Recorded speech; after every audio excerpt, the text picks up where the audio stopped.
الحمد لله وحده والصلاة والسلام على من لا نبي بعده أما بعد فأعوذ بالله من الشيطان الرجيم بسم الله الرحمن الرحيم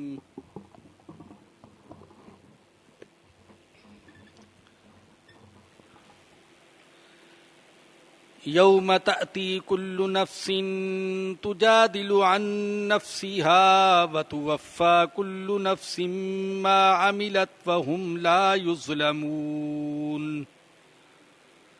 صدق اللہ العظیم۔ آج ہم اپنے درس قرآن کا آغاز سورہ نحل کی آیت نمبر 111 سے کر رہے ہیں۔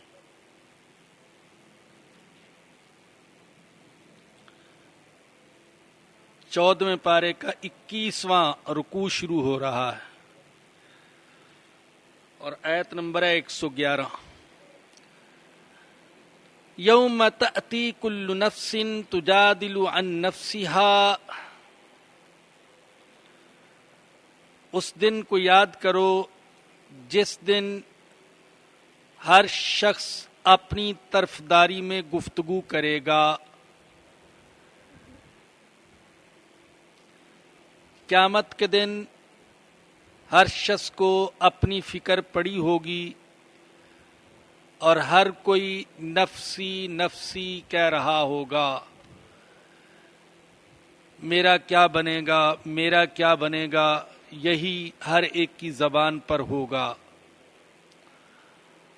اللہ فرماتے لِكُلِّ امْرِئٍ مِّنْهُمْ يَوْمَئِذٍ شَأْنٌ يُغْنِي،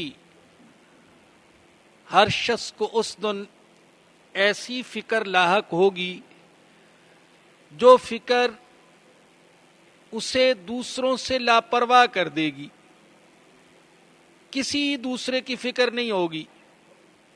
دنیا میں تو حال یہ ہے کہ جس سے کسی کو محبت ہوتی ہے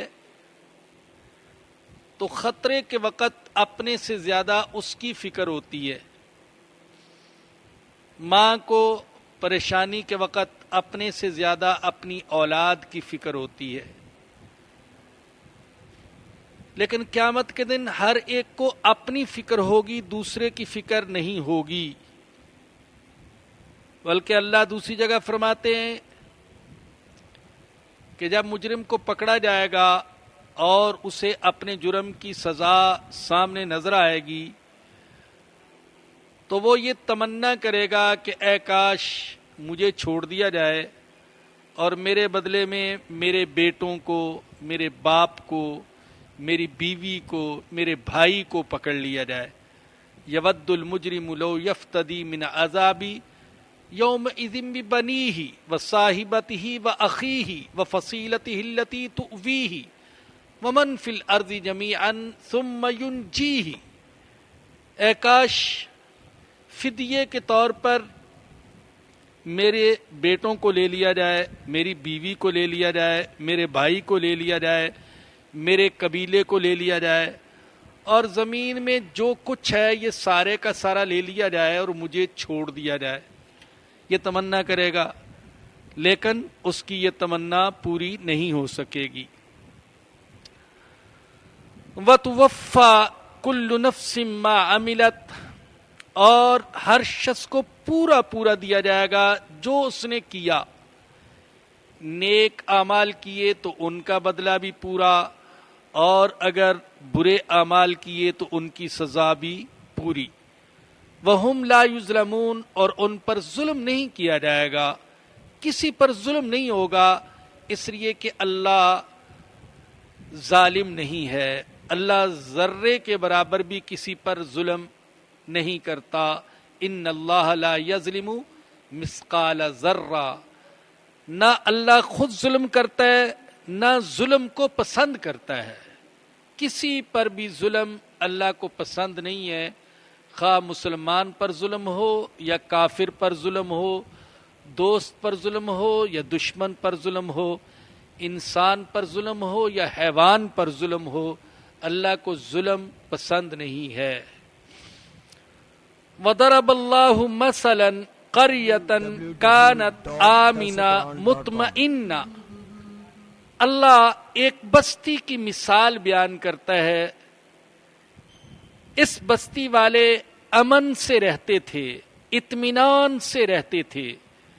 یأتیہا رزقہا رغدا من کل مکان.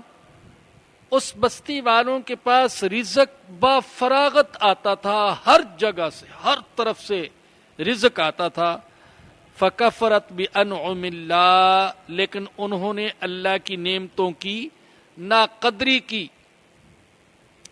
فاذاقها اللہ لباس الجوع والخوف بما كانوا يصنعون. اللہ نے ان کو چکھا دیا بھوک کا لباس اور خوف ان کی حرکتوں کی وجہ سے. یہ اللہ نے ایک مثال بیان کی ہے.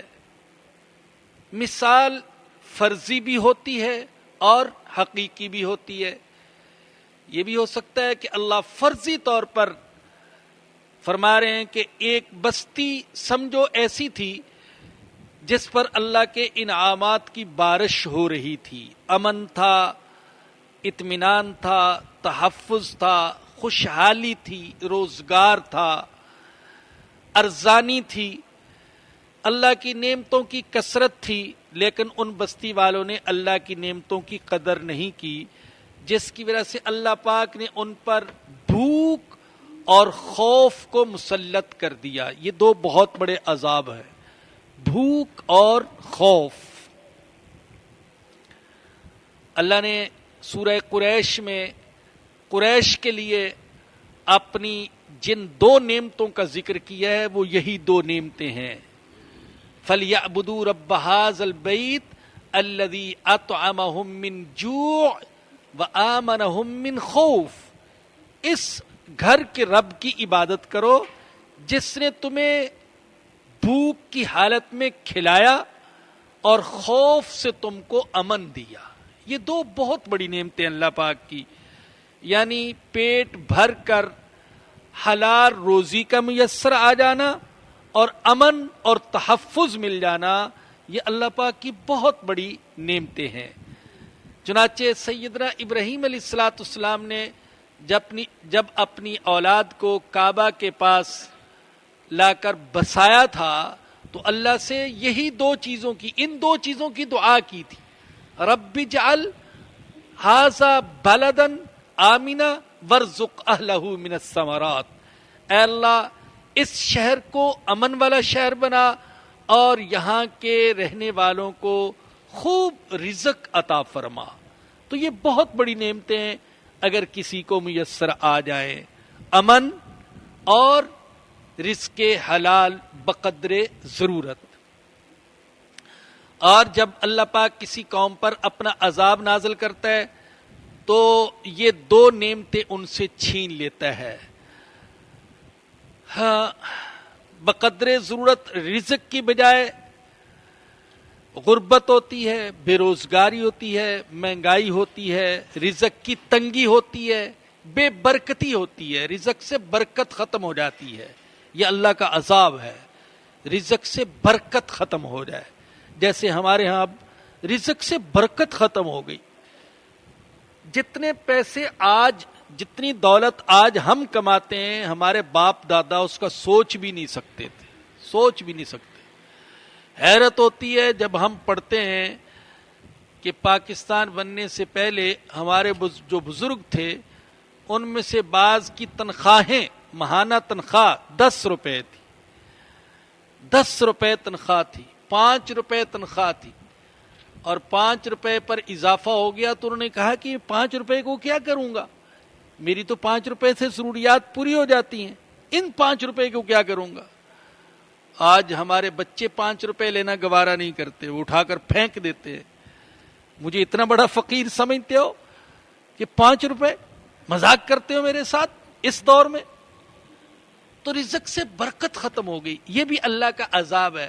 ہم سمجھتے ہیں کہ اللہ کا عذاب صرف یہ ہے کہ آسمان سے آگ برسے گی، پتھر برسیں گے اور زلزلے آئیں گے اور طوفان آئیں گے. یہ صرف یہ عذاب نہیں ہے، عذاب کی مختلف صورتیں ہیں. تو ایک صورت یہ بھی ہے کہ رزق سے برکت ختم ہو جائے اور امن ختم ہو جائے. خوف آج ہم دیکھیں خوف کتنا ہے. اللہ اکبر. پہلے لوگ جنگل میں خوف کھاتے تھے, آج شہر میں خوف ہے. جنگل سے زیادہ شہر میں خوف اور ڈر ہے کہ ادھر سے گولی نہ آ جائے, کئی راستے میں چور کا سامنا نہ کرنا پڑ جائے, کوئی ڈاکو نہ ہو. اللہ اکبر. انتہا یہ کہ رات کے وقت پولیس والا بھی نظر آ جائے تو ہم پر خوف طاری ہو جاتا ہے کہ اب یہ چھوڑے گا نہیں, اس نے ہمیں دیکھ لیا تو چھوڑے گا نہیں, کہیں نہ کہیں جیب سے ہیروئن برآمد کر دے گا کہ کہاں سے آ رہے ہو بھائی اس وقت, تو وہ پکڑ لے گا.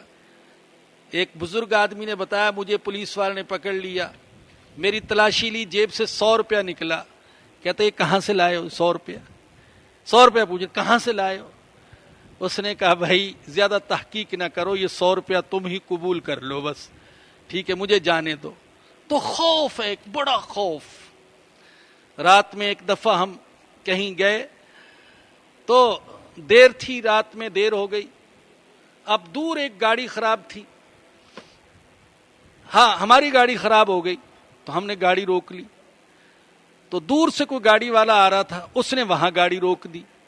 اب وہ ہم سے ڈر رہا ہے, یہ کیوں کھڑے ہیں یہاں پر, ہم اس سے ڈر رہے ہیں, پتہ نہیں کون ہے جو گاڑی کھڑی کر کے رک گیا ہے. تو یہ خوف ہے, ہر طرف خوف. تو یہ اللہ کے عذاب کی صورت ہے.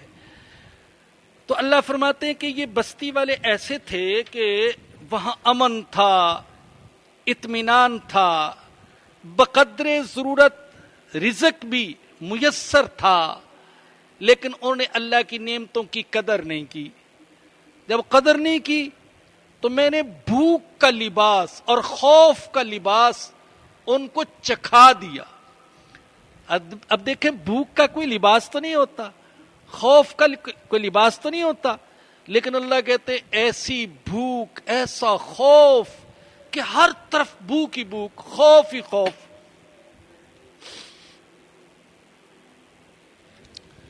بہت زیادہ پرانا وقت نہیں گزرا, آپ حضرات نے بھی دیکھا, آج سے 40-50 سال پہلے کا وقت.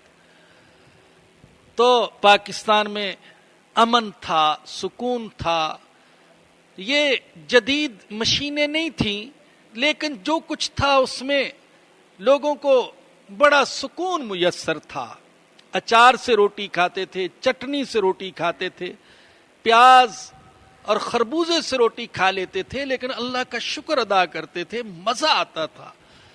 تو ایک برکت تھی, آنکھوں میں حیا تھی,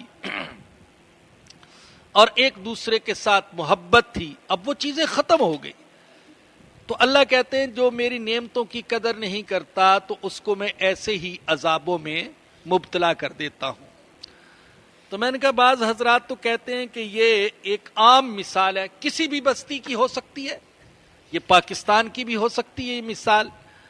اور بعض حضرات نے کہا کہ یہ مکے والوں کے لیے مثال ہے. مکے والوں کا واقعہ اللہ نے بیان کیا اس لیے کہ مکے والوں کو امن تھا, خوشحالی حاصل تھی, لیکن جب انہوں نے کفر اور عناد کا راستہ اختیار کیا تو حضور اقدس صلی اللہ علیہ وسلم نے ان کے لیے بد دعا فرمائی, اللہم اشدد وطأتک علی مضر واجعلها علیہم سنین کسنی یوسف.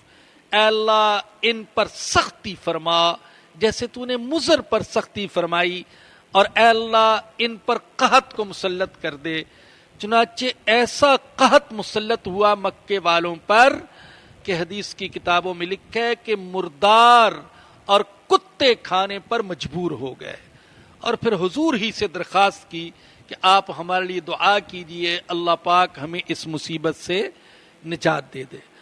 تو یہ بھی ہو سکتا ہے کہ اللہ پاک نے یہاں مکے والوں کی مثال بیان کی, یہ بھی ہو سکتا ہے کہ اللہ پاک ایک فرضی مثال بیان کرتے ہیں, اور یہ مثال ہر اس ملک پر, ہر اس شہر پر, ہر اس بستی پر صادق آتی ہے جس بستی والوں کو اللہ پاک نے اپنی نعمتیں عطا کی ہوں, مگر وہ ان نعمتوں کی قدر نہ کریں تو پھر اللہ پاک بھوک اور خوف کا عذاب ان پر مسلط فرما دے.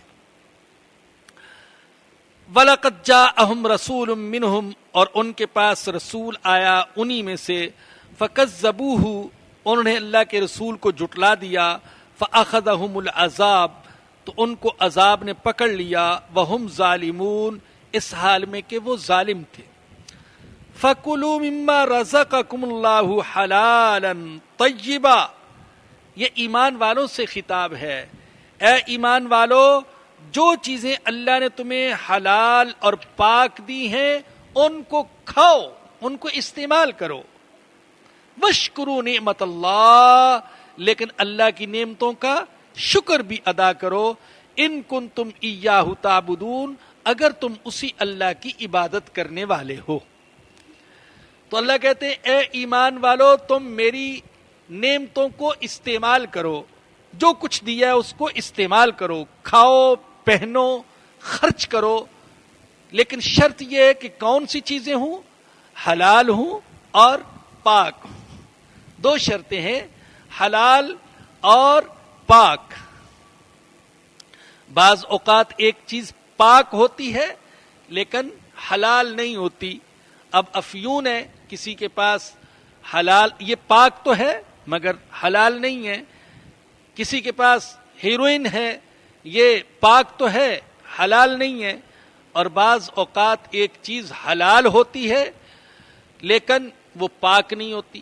ہو سکتا ہے کہ حلال ہو مگر کسی وجہ سے اس کے اندر ناپاکی آ جائے، جیسے کسی کے پاس کوئی کھانے کی چیز ہے، کوئی بسکٹ ہے، کوئی ٹافی ہے، کوئی دوسری چیز ہے، یہ حلال چیز ہے لیکن اس کو گندگی لگ گئی، اس کو پیشاب کا قطرہ لگ گیا، کچھ اور ہو گیا، تو حلال تو ہے لیکن پاک نہیں ہے۔ تو اللہ کہتے ہیں وہ چیزیں کھاؤ جو حلال ہوں اور پاک ہوں۔ آج اس میں بھی بڑی احتیاط کی ضرورت ہے، کیونکہ باہر سے جو چیزیں آ رہی ہیں ان میں، ان کی تیاری میں ایسے اجزاء استعمال کیے جاتے ہیں جو کہ حرام ہیں۔ خاص طور پر سور کی چربی کثرت سے استعمال کی جا رہی ہے بہت سی چیزوں کے اندر، جو کہ ہمیں بڑی مرغوب ہیں اور بظاہر بڑی لذیذ ہیں، لیکن ان کی تیاری میں حرام اجزاء استعمال کیے جا رہے ہیں۔ اس لیے بڑے احتیاط کی ضرورت ہے کہ ان چیزوں کو استعمال کیا جائے۔ پھر گوشت آ رہے ہیں باہر سے، ان کو صحیح طریقے سے ذبح نہیں کیا جاتا، حلال طریقے سے ذبح نہیں کیا جاتا، تو ان کا کھانا بھی جائز نہیں ہے۔ اب ماشاءاللہ پاکستان میں ایسے ادارے قائم ہو رہے ہیں، جیسے ابھی حلال فاؤنڈیشن وہ قائم ہوئی ہے، وہ تحقیق کر رہے ہیں مختلف چیزوں پر کہ ان کی تیاری میں کیا کیا اجزاء استعمال کیے گئے ہیں۔ تو ایسے حضرات کی رہنمائی لے کر ہمیں چیزوں کو استعمال کرنا چاہیے۔ اور بڑی عبرت کی بات یہ ہے کہ زیادہ تر اس سلسلے میں حساسیت ان مسلمانوں میں پائی جاتی ہے جو کافر ملکوں میں رہتے ہیں۔ جو اسلامی ملکوں میں رہتے ہیں ان کے اندر یہ حساسیت نہیں ہے کہ ہم تحقیق کریں کہ یہ چیز حلال بھی ہے یا نہیں ہے، اس کی تیاری میں کون سے اجزاء استعمال ہوئے ہیں، ان کے اندر یہ حساسیت نہیں ہے۔ لیکن جو غیر اسلامی ملکوں میں مسلمان رہتے ہیں ان کے اندر یہ بڑی جستجو اور حساسیت پائی جاتی ہے۔ میری معلومات کے مطابق سب سے زیادہ اور سب سے پہلے اس بارے میں تحقیق کی جنوبی افریقہ کے مسلمانوں نے، اور اس کے بعد دوسرے ملکوں میں بھی اب یہ شعور پیدا ہو رہا ہے۔ خود سعودی عرب ایک اسلامی ملک ہے لیکن یورپ کی بنی ہوئی بے شمار چیزیں آ رہی ہیں، کھانے کی، پینے کی، پکانے کی، پہننے کی، اور عطریات ہیں، خوشبویات ہیں، دوسری چیزیں ہیں، تو ان میں تحقیق کی ضرورت ہے کہ ان کی تیاری میں کوئی حرام چیز تو، حرام جز تو استعمال نہیں کیا گیا۔ تو اللہ کہتے ہیں اے ایمان والو، کھاؤ جو چیزیں ہم نے تم کو دی ہیں حلال اور پاکیزہ۔ واشکروا نعمت اللہ، اور اللہ کی نعمتوں کا شکر ادا کرو۔ ان کنتم ایاہ تعبدون، اگر تم اس کی عبادت کرتے ہو، اسی کی عبادت کرتے ہو. شکر کرنا اللہ پاک کو بڑا پسند ہے. شکر کرنے والا بندہ اللہ کو بڑا محبوب ہے.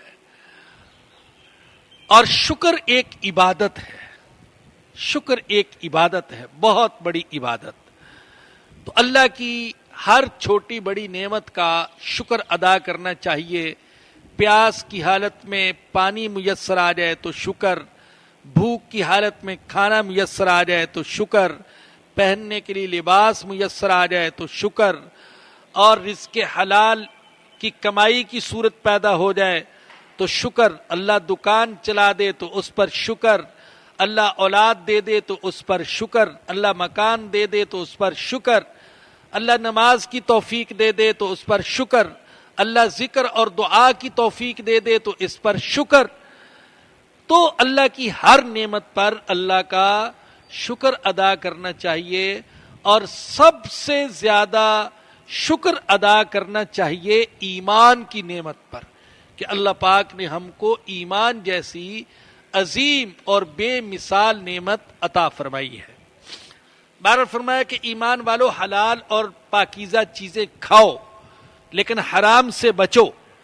اور حرام وہ نہیں ہے جو لوگوں نے خود حرام کی ہوئی ہیں، حرام وہ ہیں جو اللہ نے حرام کی ہیں.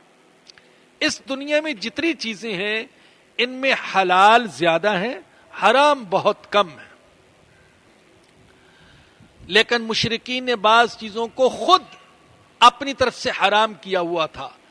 تو اللہ کہتا ہے کہ جن چیزوں کو انسان خود حرام کرتے ہیں وہ حرام نہیں ہوتی، بلکہ حرام وہ چیزیں ہیں جو اللہ نے حرام کی ہیں. جیسے فرمایا کہ انما حرم علیکم المیتۃ، بے شک اللہ نے تم پر حرام کیا ہے مردار، مردار کا کھانا حرام ہے. والدم، اور خون. کون سا خون؟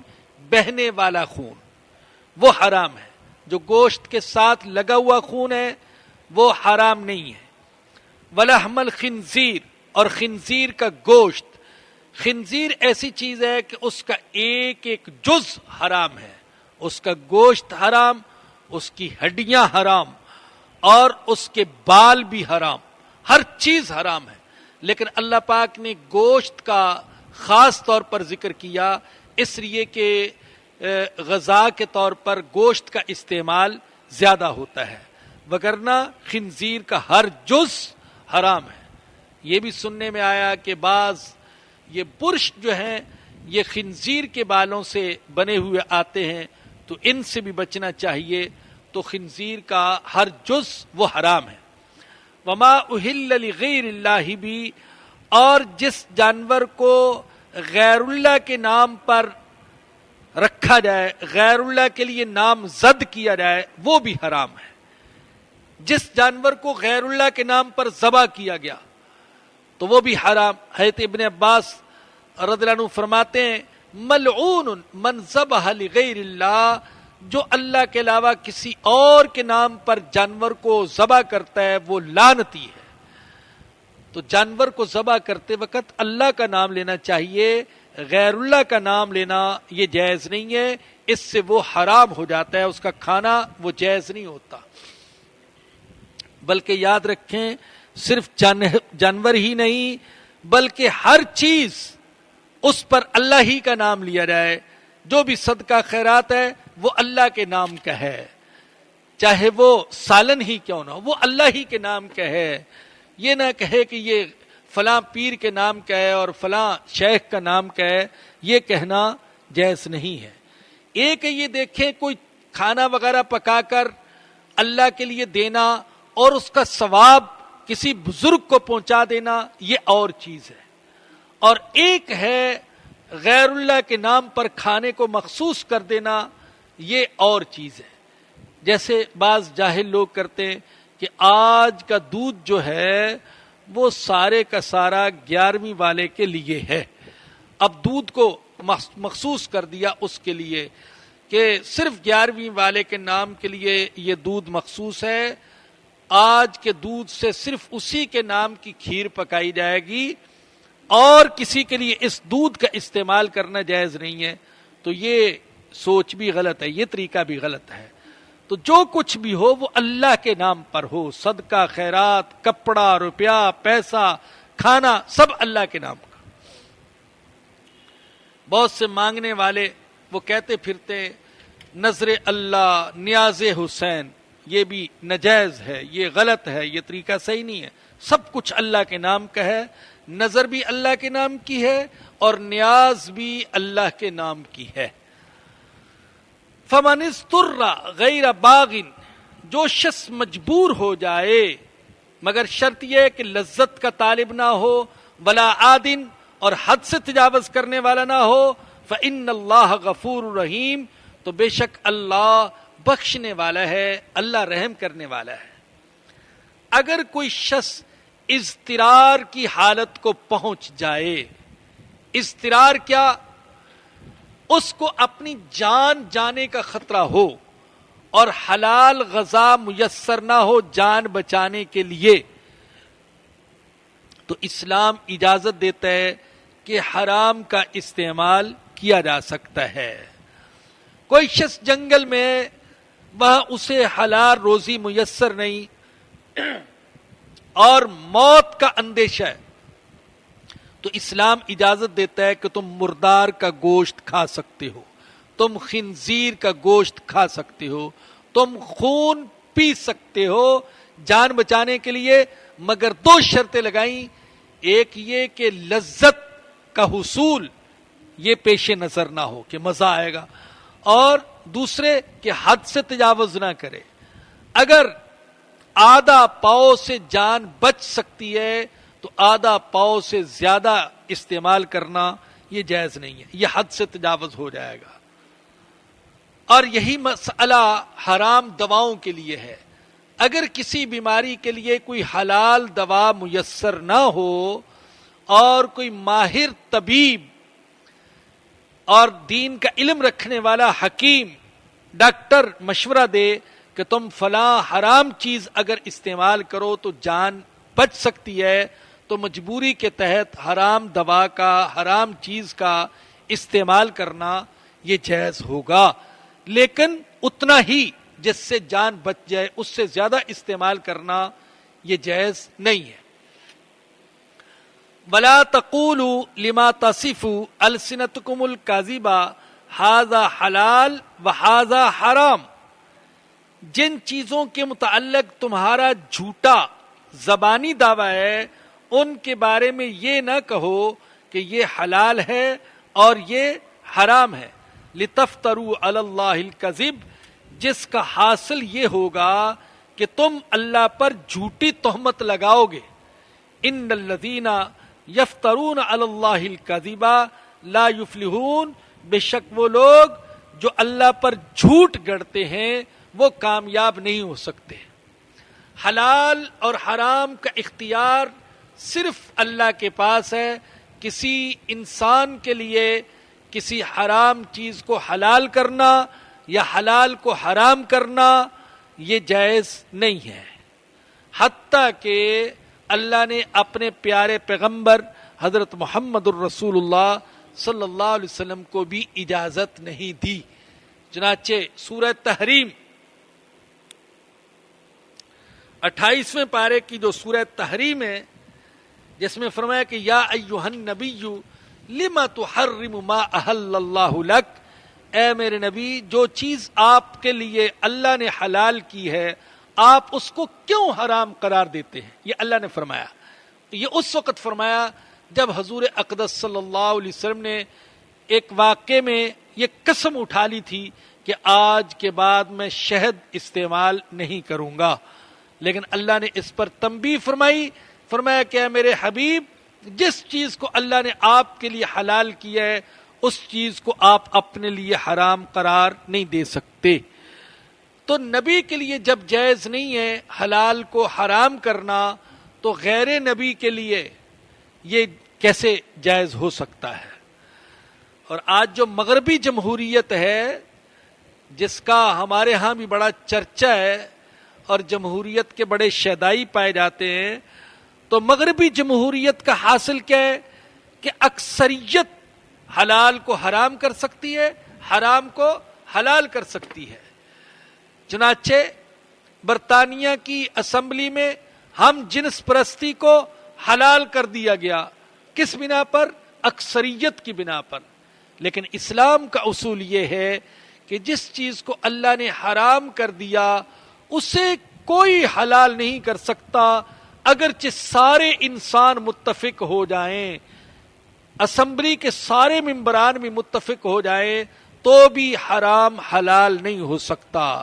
اللہ نے سود کو حرام کیا تو کوئی حلال نہیں کر سکتا، بدکاری کو حرام کیا کوئی حلال نہیں کر سکتا، شراب کو حرام کیا تو اس کو کوئی حلال نہیں کر سکتا.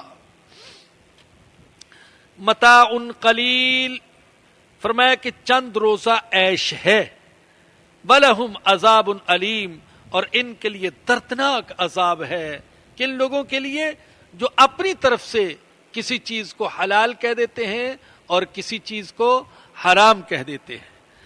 وَعَلَى الَّذِينَ هَادُوا حَرَّمْنَا مَا قَصَصْنَا عَلَيْكَ مِن قَبْلِ، اور جو یہودی تھے ہم نے ان پر وہ چیزیں حرام کر دیں جن کا بیان ہم اس سے پہلے کر چکے ہیں. اللہ کہتے ہیں یہودیوں پر ہم نے بعض چیزیں حرام کر دیں اور ان کا بیان پہلے ہو چکا ہے. سورہ انعام میں گزر چکا. اللہ نے فرمایا کہ وَعَلَى الَّذِينَ هَادُوا حَرَّمْنَا كُلَّ ذِي ظُفُرٍ، یہودیوں پر ہم نے ہر ناخن والی چیز کو حرام کر دیا. وَمِنَ الْبَقَرِ وَالْغَنَمِ حَرَّمْنَا عَلَيْهِمْ شُحُومَهُمَا، اور بکری اور گائے کی چربی کو ہم نے ان پر حرام کر دیا. تو یہ یہودیوں پر جو 5 چیزیں حرام ہوئیں تو اللہ فرماتے وما ظلمناہم، ان پر ہم نے ظلم نہیں کیا، ولیکن کانوا انفسہم یظلمون، بلکہ یہودی خود اپنے اوپر ظلم کرتے تھے. تو یہ حلال چیزیں تھیں لیکن ان کے ظلم کی وجہ سے، ان کے گناہوں کی وجہ سے ان حلال چیزوں کو بھی اللہ پاک نے ان پر حرام کر دیا.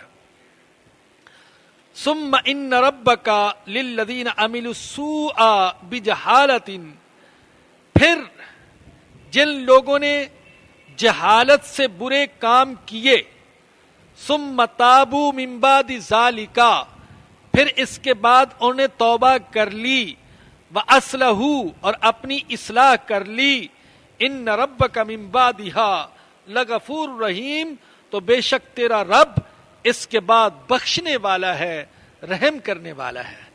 اللہ کہتے ہیں اگر نادانی سے کسی نے کوئی گناہ کر لیا تو وہ یہ مت سمجھے کہ میں نے تو ہمیشہ کے لیے مردود ہو گیا، ٹھکرایا گیا اور میں اللہ کی رحمت سے محروم ہو گیا.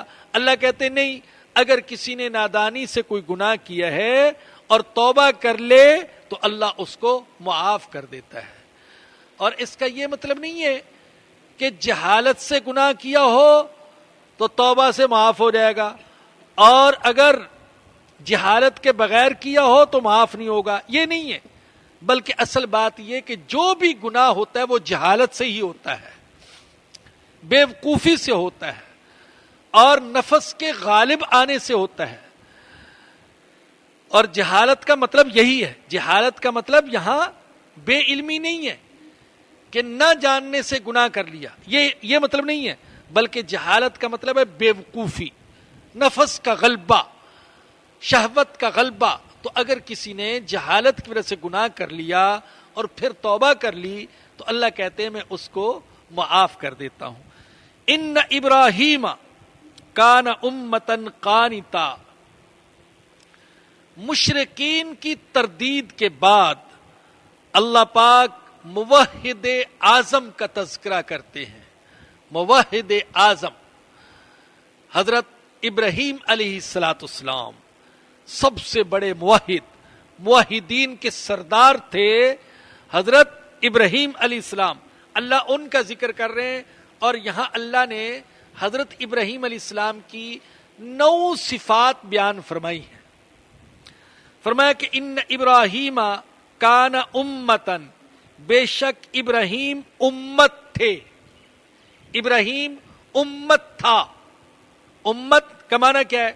امت کا ایک معنی تو یہ ہے کہ ابراہیم مقتدا تھے، رہنما تھے، امام تھے. اور امت کا دوسرا معنی آتا ہے جماعت. اللہ نے حضرت ابراہیم علیہ السلام کو اتنے فضائل عطا کر دیے تھے، اتنے کمالات عطا کر دیے تھے جتنے کمالات ایک جماعت کو دیے جاتے ہیں. یعنی ایک فرد کے اندر اللہ پاک نے بہت سارے کمالات جمع فرما دیے تھے. ایک شاعر تھا ابو نواس، اس نے وقت کے بادشاہ ہارون رشید کی تعریف کی تو اس میں یہ شعر کہا، یہ شعر بڑا مشہور ہوا، لیس علی اللہ بمستنکر ان یجمع العالم فی واحد. اللہ کے لیے یہ کوئی مشکل نہیں ہے کہ اللہ ایک بندے کے اندر پورے جہان کو جمع کر دے. ایک بندے کے اندر اللہ پورے جہان والی صفات جمع کر دے، اللہ کے لیے یہ کوئی مشکل نہیں ہے. یہ تو اس نے مبالغہ کرتے ہوئے تعریف کی ہارون رشید کی. لیکن ایسا ہوتا ہے جیسے ہم لوگ بھی بعض اوقات کہتے ہیں کہ فلاں شخص اپنی ذات میں انجمن ہے، فلاں شخص اپنی ذات میں ایک پوری جماعت ہے. یعنی جتنا کام ایک جماعت کرتی ہے وہ اکیلا کرتا ہے، اور جتنے کمالات ایک جماعت کو ملتے ہیں اللہ نے وہ سارے کمالات ایک کے اندر جمع کر دیے. تو حضرت ابراہیم علیہ السلام کو اللہ نے کہا وہ ایک امت تھا. ابراہیم امت تھا، یعنی پوری ایک امت اور جماعت کے اندر جو کمالات ہوتے ہیں وہ سارے کے سارے ابراہیم علیہ السلام کی ذات کے اندر اللہ نے جمع کر دیے تھے.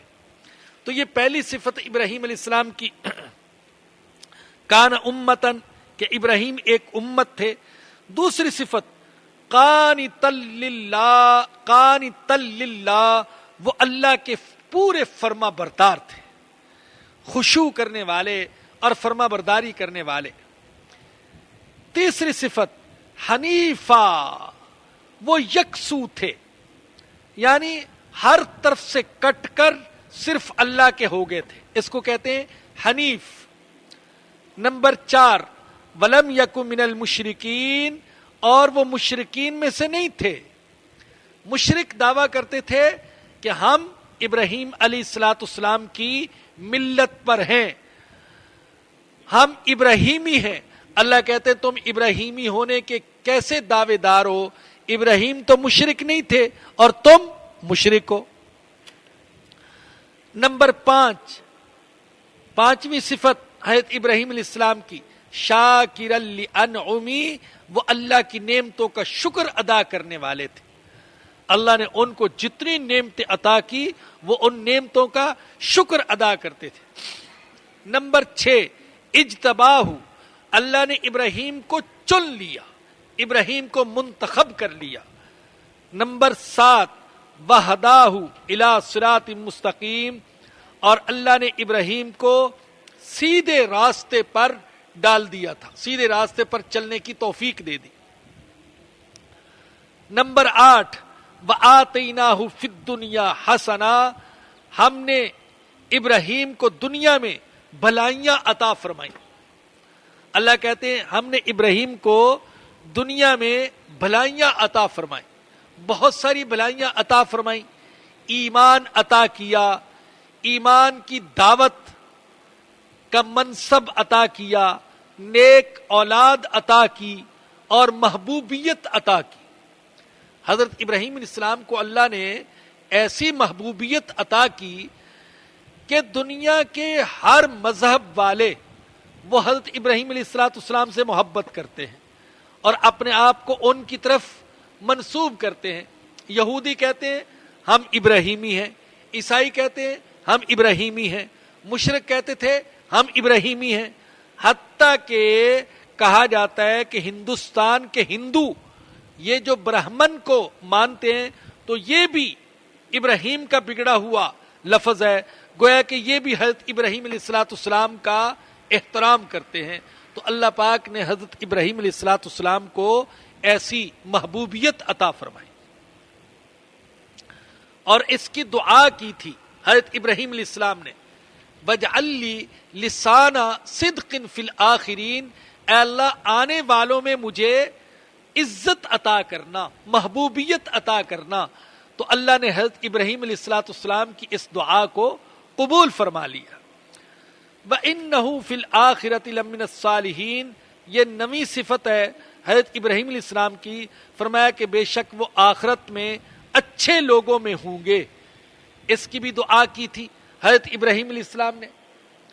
فرمایا کہ رب ہب لی حکما والحقنی بالصالحین، میرے رب مجھے حکم عطا فرما اور مجھے میرا حشر نیکوں کے ساتھ فرمانا.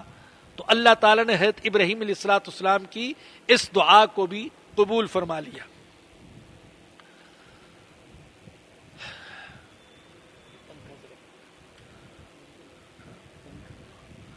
ثم اوحینا الیک، اللہ کہتے ہیں پھر ہم نے اے پیغمبر آپ کی طرف وحی کی، ان اتبع ملت ابراہیم حنیفا، کہ ابراہیم کی ملت کی اتباع کریں جو کہ یکسو تھے، وما کان من المشرکین، اور وہ مشرکین میں سے نہیں تھے. اللہ کہتے ہیں ہم نے آخری پیغمبر حضرت محمد الرسول اللہ صلی اللہ علیہ وسلم کو وحی کی کہ آپ ابراہیم کی ملت کی اتباع کریں. ابراہیم کی ملت کی اتباع اصول میں ہے، فروع میں نہیں ہے. دیکھیں اصول جو ہیں یہ سارے کے سارے نبیوں کے ایک جیسے ہیں. آدم علیہ السلام سے لے کر حضرت محمد الرسول اللہ صلی اللہ علیہ وسلم تک سارے نبیوں کا دین ایک تھا، اصول ایک تھے، عقائد ایک تھے. دیکھیں ہر نبی کے ہاں تعلیم تھی، توحید کی تعلیم، نبوت پر ایمان کی تعلیم، آخرت پر ایمان کی تعلیم اور تقدیر پر ایمان کی تعلیم، اچھے اخلاق کی تعلیم، اللہ کی عبادت کی تعلیم. یہ ہر نبی کی ملت میں تھا. تو حضرت ابراہیم علیہ السلام کی ملت میں بھی تھا. تو اللہ نے حضور اکرم صلی اللہ علیہ وسلم کو جو اتباع کا حکم دیا ہے تو اصول کے اندر ہے، فروع کے اندر نہیں ہے. شریعت الگ ہے. حضرت ابراہیم علیہ السلام کی ملت میں نماز پڑھنے کا طریقہ اور تھا، ہماری شریعت میں نماز پڑھنے کا طریقہ اور ہے.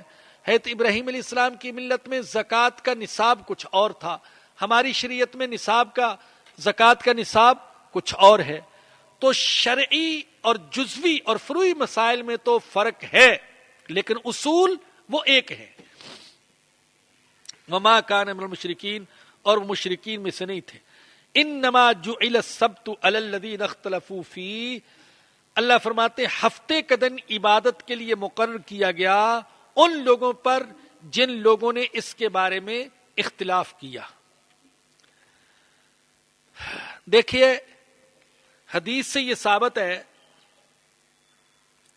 تفصیلی روایت میں آتا ہے کہ اللہ پاک نے کسی قوم کے لیے عبادت کا دن خود متعین نہیں کیا، بلکہ ان کو اختیار دیا کہ جون سا دن تم چاہو عبادت کے لیے مخصوص کر لو. چنانچہ یہودیوں نے عبادت کے لیے ہفتے کا دن مخصوص کر لیا، اور عیسائیوں نے عبادت کے لیے اتوار کا دن مخصوص کر لیا، اور مسلمانوں کو اللہ پاک نے عبادت کے لیے جمعے کا دن عطا فرمایا.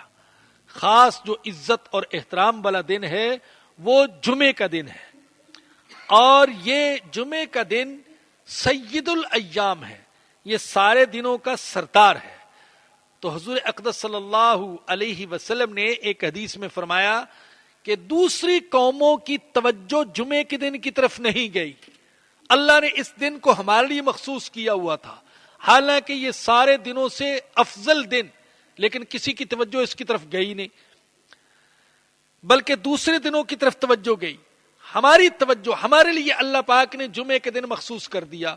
تو فرمایا کہ جیسے اللہ نے جمعے کا دن ہمیں دیا جو کہ سارے دنوں کا سردار ہے، اسی طریقے سے اللہ قیامت کے دن ہمیں سب سے پہلے جنت میں جانے کی بھی توفیق عطا فرمائے گا، اور دوسرے ہمارے بعد جنت میں جائیں گے. ہفتے کے دن یہودیوں کے لیے عبادت کا تو مقرر ہو گیا، لیکن انہوں نے اس میں بھی اختلاف کیا.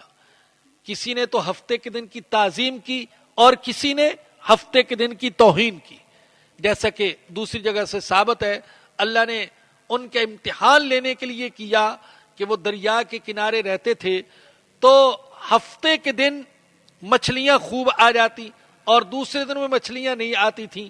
اب پریشان کیا کریں، مچھلیوں کو دیکھ دیکھ کر ان کے منہ میں پانی آتا تھا کہ اب نہیں پکڑتے تو محروم رہتے ہیں، اور پکڑتے ہیں تو ہفتے کے دن کی بے حرمتی ہوتی ہے.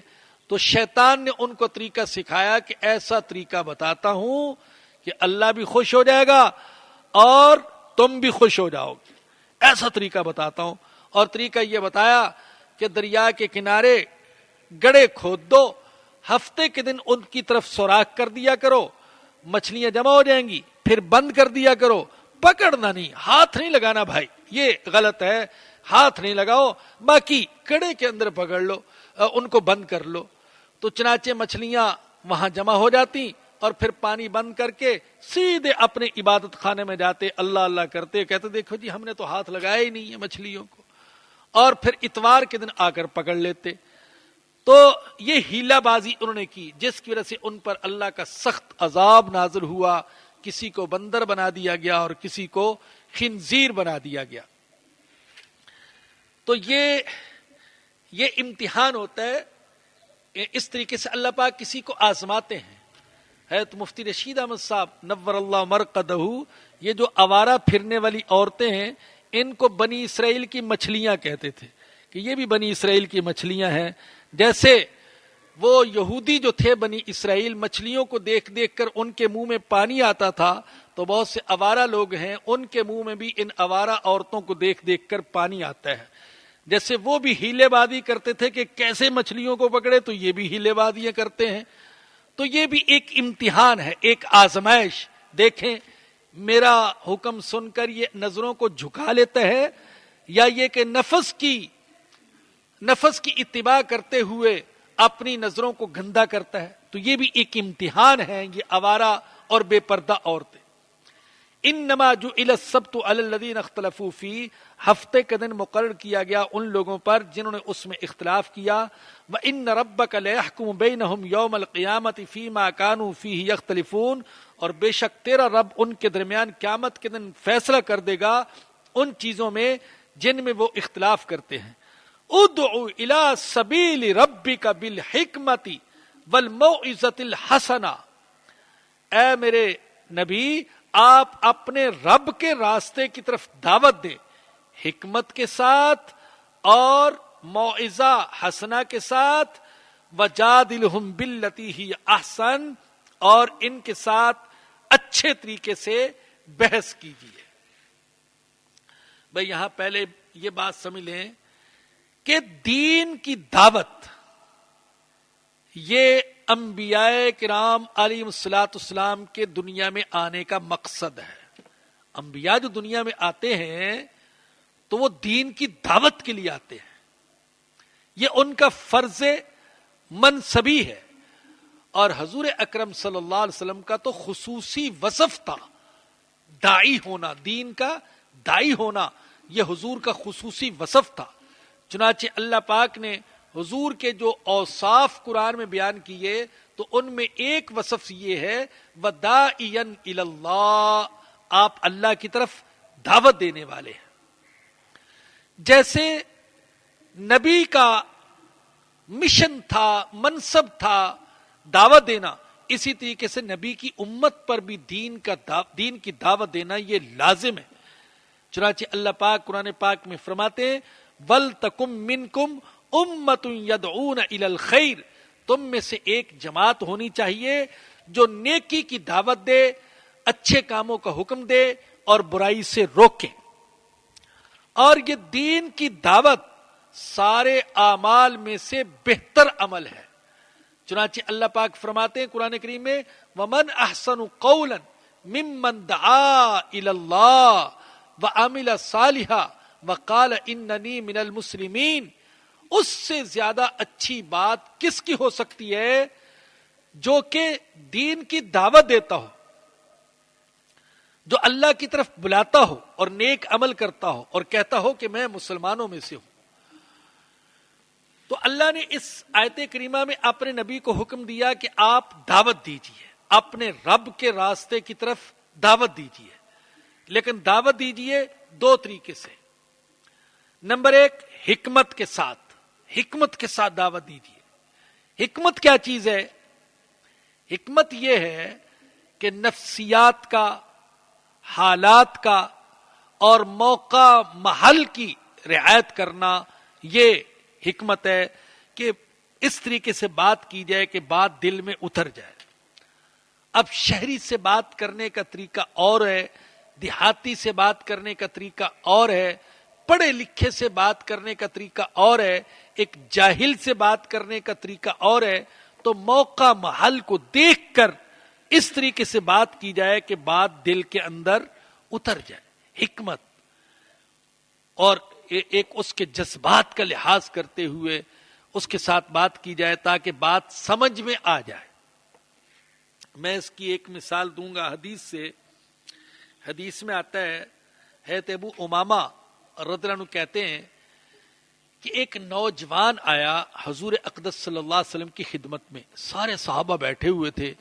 وہ نوجوان آیا اور اس نے کہا، حضور سے پوچھا، اتأذن لی فی الزنا، اے اللہ کے نبی آپ مجھے زنا کی اجازت دیتے ہیں؟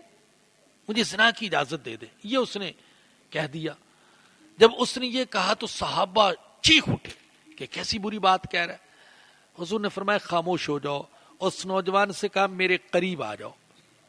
وہ حضور کے قریب آ گیا تو حضور اقدس صلی اللہ علیہ وسلم نے اس سے پوچھا، کیا تم برداشت کرتے ہو کہ تمہاری ماں کے ساتھ کوئی زنا کرے؟ اس نے کہا نہیں، میں تو یہ برداشت نہیں کرتا۔ تمہاری بیٹی کے ساتھ؟ اس نے کہا نہیں۔ تمہاری بہن کے ساتھ؟ اس نے کہا نہیں۔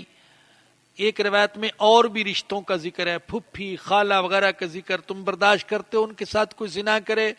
اس نے کہا نہیں، میں تو یہ برداشت نہیں کروں گا۔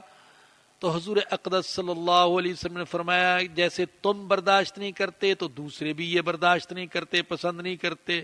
جو بھی عورت ہے وہ کسی کی ماں ہے، کسی کی بہن ہے، کسی کی بیٹی ہے، تو تم جیسے پسند نہیں کرتے دوسرے بھی پسند نہیں کرتے۔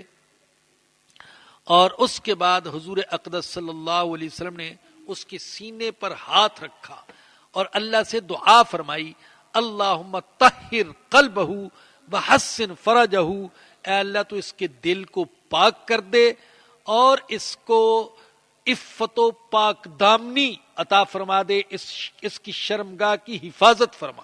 یہ حضور نے دعا کی۔ ایک تو وہ سمجھایا، سمجھانے کا وہ انداز، دوسرے اس کے سینے پر ہاتھ رکھ کر نبوت والا ہاتھ رکھا جس کی برکت سینے کے اندر اتر گئی، تیسرے نمبر پر دعا کی۔ تو حدیث میں آتا ہے وہ نوجوان کہتا ہے کہ حضور کے اس عمل کے بعد میری نظر میں زنا سے زیادہ قابل نفرت کوئی چیز نہ رہی۔ مجھے سب سے زیادہ جس چیز سے نفرت ہو گئی وہ زنا تھی، اور پہلے میں سوچتا تھا کہ میں اس کے بغیر رہ نہیں سکتا۔ تو یہ حکمت کہ کس طریقے سے بات کو سمجھانا ہے کہ بات دل کے اندر اتر جائے۔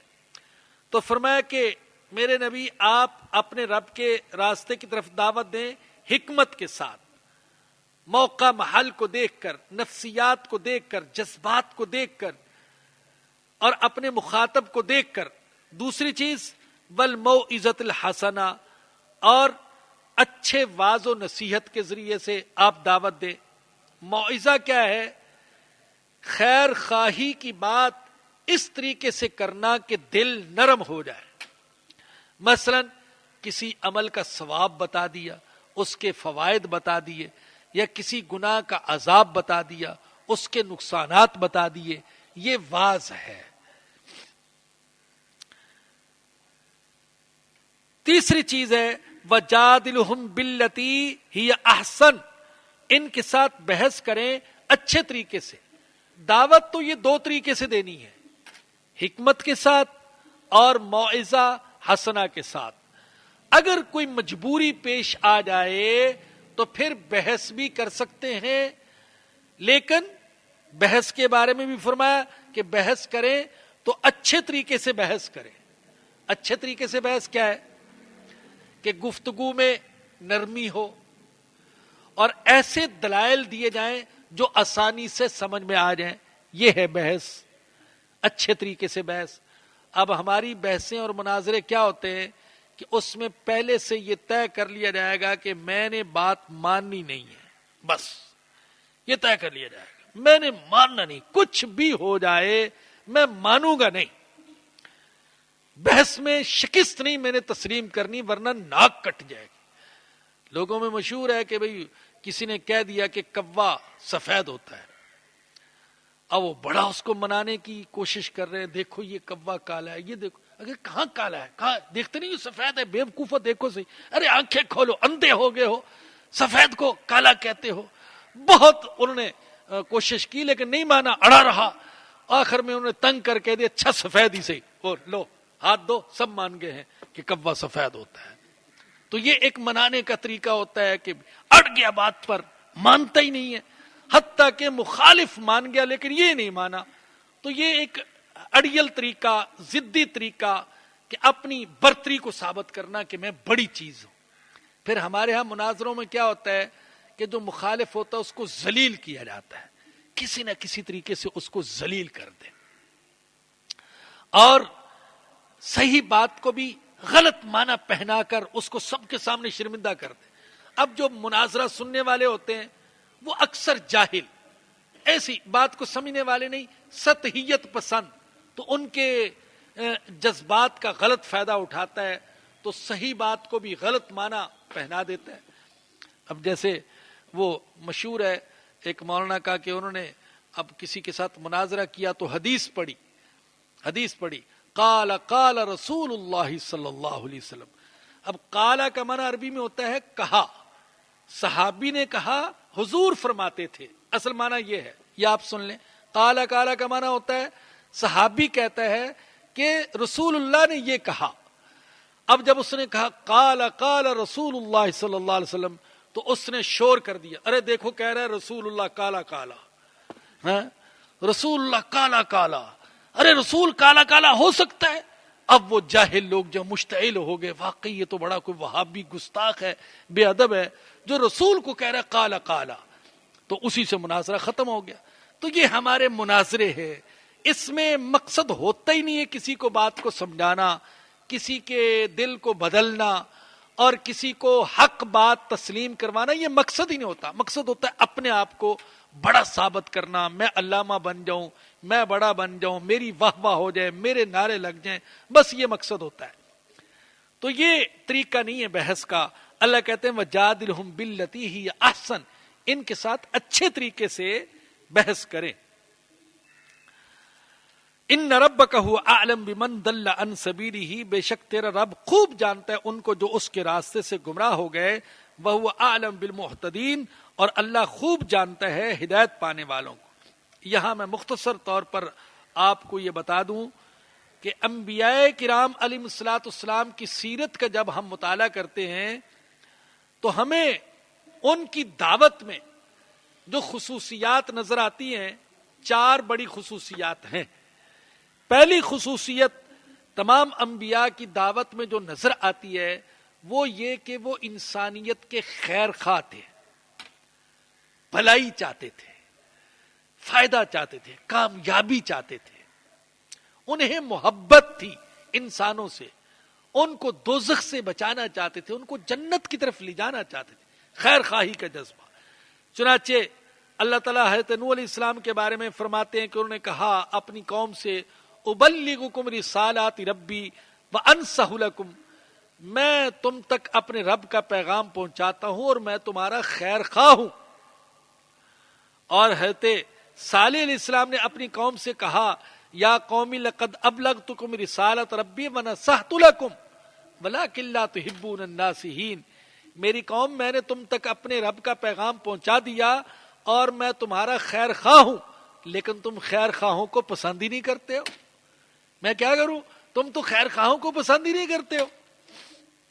تو پہلی خصوصیت یہ نظر آتی ہے ان کی دعوت میں کہ وہ خیر خواہ تھے, ان کے اندر درد تھا انسانیت کا, محبت تھی, وہ انسانوں کو دوزخ کے راستے سے بچانا چاہتے تھے اور اللہ کی خوشنودی والے راستے پر چلانا چاہتے تھے. دوسری خصوصیت انبیاء کرام علیہ السلام کی دعوت میں جو نظر آتی ہے وہ یہ کہ وہ اپنی دعوت پر اجرت نہیں مانگتے تھے, معاوضہ نہیں مانگتے تھے, بلکہ صاف صاف کہتے تھے وما اسألکم علیہ من اجر, میں تم سے اجرت نہیں مانگتا, ان اجری الا علی رب العالمین, میری اجرت تو رب العالمین کے ذمے ہے.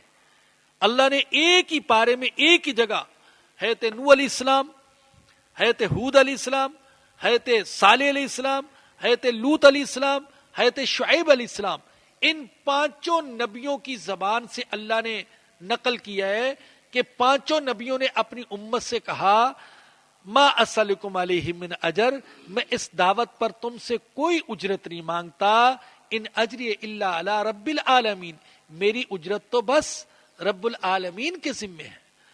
اب بتائیے کہاں وہ خطیب جو تقریر سے پہلے معاوضے طے کرتے ہیں, کیا دو گے ہمیں, اور کوئی نہ دے تو اس پر ناراض ہو جاتے ہیں, اور کہاں انبیاء کرام علیہ السلام کی دعوت جو کہ اپنی دعوت پر کسی سے کوئی صلہ کوئی معاوضہ مانگتے ہی نہیں تھے. تیسری خصوصیت انبیاء کرام علیہ السلام کی دعوت میں جو نظر آتی ہے وہ نرمی ہے. نرمی کا لہجہ وہ اختیار کرتے تھے. دیکھیے حضرت موسیٰ اور حضرت ہارون علیہ السلام کو اللہ نے بھیجا فرعون کے پاس. اب اس زمانے میں جس وقت یہ دونوں حضرات تھے, موسیٰ اور ہارون علیہ السلام سے زیادہ کوئی اچھا انسان نہیں تھا اور فرعون سے زیادہ کوئی برا انسان نہیں تھا, لیکن اس کے باوجود جب اللہ نے ان کو بھیجا تو اللہ نے فرمایا کہ جب فرعون کے پاس جاؤ فَقُولَا لَهُ قَوْلًا لَيِّنًا, اس سے نرم بات کہنا, سخت بات نہ کہنا. اللہ اکبر. اب کہاں ہمارے ہاں جب مخالف کو چیلنج کرتے ہیں تو گالی سے کم بات ہی نہیں کرتے. یعنی ہمارے جو مخالف ہیں وہ فرعون سے زیادہ برے نہیں ہیں اور ہم موسیٰ علیہ السلام سے زیادہ اچھے نہیں ہیں. تو اگر موسیٰ علیہ السلام کے لیے فرعون جیسے برے سے سخت لہجے میں بات کرنے کی اجازت نہیں, تو ہمارے جیسے کمزوروں کے لیے اپنے مخالفین کے ساتھ سخت لہجے میں بات کرنے کی اجازت کیسے ہو سکتی ہے. اسی طریقے سے حضور اقدس صلی اللہ علیہ وسلم جب اپنے صحابہ کو بھیجتے تھے کسی قوم کی طرف دعوت کے لیے تو آپ فرمایا کرتے تھے یسروا ولا تعسروا, بشروا ولا تنفروا, آسانی پیدا کرنا مشکل پیدا نہ کرنا, خوشخبری دینا ان کو متنفر نہ کرنا, بدکا نہ دینا ان کو. اور بھائی چوتھی خصوصیت انبیاء کرام علیہ السلام کی دعوت میں جو نظر آتی ہے کہ ان کی دعوت اپنے رب کے کلام کی بنیاد پر تھی, قصے کہانی کی بنیاد پر نہیں تھی کہ فضول قسم کے قصے کہانیاں باتیں وہ کی جائیں اور اس میں اللہ کا کلام ہو ہی نہیں. یہ نہیں, ان کی دعوت اپنے رب کے کلام کی بنیاد پر تھی. چنانچہ ہر نبی جو اپنی قوم کے پاس گیا تو اس نے یہی کہا میں تم تک اپنے رب کا پیغام پہنچانے آیا ہوں, اپنے رب کا کلام پہنچانے آیا ہوں. بہرحال اللہ نے اس آیت کریمہ میں حکم دیا دعوت کا, دعوت دو اپنے رب کے راستے کی طرف حکمت کے ساتھ اور اچھے واض و نصیحت کے ساتھ, اور ان کے ساتھ بحث کرو اچھے طریقے سے. ان ربک هو اعلم بمن ضل عن سبیلی, بے شک تیرا رب خوب جانتا ہے ان کو جو اس کے راستے سے بھٹک گئے. وہ عالم المہتدین, اور وہ خوب جانتا ہے ہدایت پانے والوں کو. وَإِنْ عَاقَبْتُمْ فَعَاقِبُوا بِمِثْلِ مَا عُوقِبْتُمْ بِهِ, اور اگر تم بدلہ لینے لگو تو اتنا ہی بدلہ لو جیسا تمہارے ساتھ معاملہ کیا گیا. وَلَئِنْ صَبَرْتُمْ لَهُوَ خَيْرٌ لِلصَّابِرِينَ, اور اگر تم صبر کرو تو یہ صبر کرنے والوں کے لیے زیادہ بہتر ہے. اس آیت کریمہ کا ایک شان نزول تفسیر کی کتابوں میں لکھا ہے, وہ یہ کہ غزوہ احد میں 70 مسلمان شہید ہوئے, اور جب حضور اقدس صلی اللہ علیہ وسلم کے سامنے 70 لاشیں لائی گئیں مسلمانوں کی, صحابہ کی, تو ان میں آپ کے چچا حضرت حمزہ کی لاش بھی تھی. اللہ اکبر. اور وہ لاش اس حالت میں لائی گئی کہ ان کا مسلح کیا گیا تھا. مسلح کیسے؟ ان کا ناک کاٹ دیا گیا، کان کاٹ دیا گیا اور آنکھیں نکال دی گئیں اور سینہ چیر کر ہند نے کلیجہ چبانے کی کوشش کی تھی تو شکل کو بگاڑ دیا گیا اور سینے کو چیرا گیا. حضرت حمزہ رضی اللہ تعالیٰ عنہ حضور اکرم صلی اللہ علیہ وسلم کے رضائی بھائی بھی تھے اور آپ کے چچا بھی تھے اور آپ کے بڑے مددگار بھی تھے.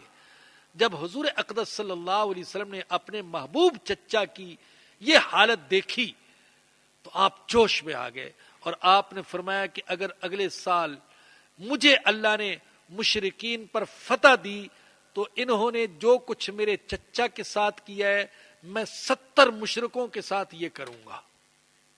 یہ آپ نے کہہ دیا تو اس پر اللہ نے یہ آیت کریمہ اتار دی. وَإِنْ عَاقَبْتُمْ فَعَاقِبُوا بِمِثْلِ مَا عَاقَبْتُمْ بِمِثْلِ مَا عُوقِبْتُمْ بِهِ. اگر تم کسی سے بدلہ لینے لگو تو اتنا ہی بدلہ لو جتنی تمہارے ساتھ زیادتی کی گئی. جو تمہارے ساتھ معاملہ کیا گیا وہی مخالف اور دشمن کے ساتھ کرو، اس سے زیادہ نہیں. اور اگر صبر کرو تو صبر کرنے والوں کے لیے یہ زیادہ بہتر ہے. تو جب یہ آیت کریمہ اتری تو حضور اقدس صلی اللہ علیہ وسلم نے فوراً فرمایا اے اللہ میں صبر کرتا ہوں، میں کسی سے بھی بدلہ نہیں لوں گا. اور آپ نے جو قسم کھائی تھی اس قسم کا آپ نے کفارہ ادا کر دیا. اس آیت کریمہ سے علماء نے ایک مسئلہ یہ بھی نکالا ہے کہ اگر کسی شخص نے کسی کا کوئی مال غصب کیا ہو تو جس کا مال غصب کیا گیا اسے دوسرے کا مال غصب کرنے کا حق ہے. کوئی ہم سے کوئی پیسے چھین کر لے گیا، 1000 روپے چھین لیا، 10,000 روپے چھین لیے، غصب کر کے لے گیا، دھوکے سے لے گیا، تو ہمیں بھی شریعت اجازت دیتی ہے کہ ہم کسی طریقے سے اپنا پیسہ اس سے وصول کر لیں، ہم غصب کر لیں، ہم چھین لیں، داؤ لگے تو لے لیں. شریعت ہمیں اجازت دیتی ہے لیکن اتنا ہی جتنا ہم سے لیا گیا اس سے زیادہ لینے کی اجازت نہیں ہے. تو میں نے فرمایا کہ اگر صبر کرو تو صبر کرنے والوں کے لیے بہتر ہے. وَاصْبِرْ، اور اے میرے حبیب آپ صبر کریں. وَمَا صَبْرُكَ إِلَّا بِاللَّهِ، لیکن صبر نہیں کر سکتے جب تک اللہ کی توفیق نہ ہو. صبر بڑا مشکل معاملہ ہے. لوگ سمجھتے ہیں کہ صبر جو ہے یہ بزدلی کا نام ہے، بے چارگی کا نام ہے. لوگ کہتے ہیں کیا کریں جی، چلو صبر ہی کر لو بھائی، یعنی جو کچھ نہ کر سکے تو صبر کر لے. نہیں، حقیقی صبر یہ صرف طاقت والا کر سکتا ہے جو اندرونی طور پر طاقتور ہو. کمزور شخص صبر نہیں کر سکتا، اور صبر اللہ کی توفیق کے بغیر نہیں ہو سکتا. دیکھیں کوئی ہمیں گالی دے تو گالی کے بدلے میں گالی دینا یہ تو بہت آسان ہے، صبر کرنا یہ ہے مشکل کام. یہ اللہ کی توفیق کے بغیر نہیں ہو سکتا. تو اللہ کہتے ہیں صبر کریں. وَمَا صَبْرُكَ إِلَّا بِاللَّهِ، اور صبر نہیں کر سکتے جب تک کہ اللہ کی توفیق نہ ہو. وَلَا تَحْزَنْ عَلَيْهِمْ، اور آپ ان پر غم نہ کریں. حضور اقدس صلی اللہ علیہ وسلم ان کے ایمان نہ لانے کی وجہ سے بڑے پریشان ہو جاتے تھے، بڑے غمگین، ایسے لگتا تھا کہ آپ کی جان چلی جائے گی. تو اللہ نے فرمایا کہ آپ اتنا غم نہ کریں. وَلَا تَكُ فِي ضَيْقٍ مِّمَّا يَمْكُرُونَ، اور جو یہ تدبیریں کرتے ہیں ان تدبیروں کی وجہ سے آپ تنگ دل نہ ہوں. ان اللہ مع الذین اتقوا والذین هم محسنون، بے شک اللہ ان لوگوں کے ساتھ ہے جو پرہیزگار ہیں اور نیک کردار والے ہیں. اللہ تو ہر کسی کے ساتھ ہے، اللہ ہر کسی کے ساتھ ہے. جیسے اللہ نے فرمایا تم 3 ہوتے ہو تو چوتھا میں ہوتا ہوں، اور تم 5 میں ہوتے ہو تو چھٹا میں ہوتا ہوں. تو اللہ تو ہر کسی کے ساتھ ہے. لیکن یہ جو فرمایا کہ اللہ ان لوگوں کے ساتھ ہے تو مطلب یہ کہ ان کو اللہ کی خصوصی معیت حاصل ہے، خصوصی نصرت حاصل ہے، خصوصی تائید حاصل ہے. کن لوگوں کو؟ جن کے اندر 2 صفات پائی جائے، ایک تقوی کی صفت یعنی گناہوں سے بچتے ہوں، اور دوسرے نیکی کے کرنے کی صفت.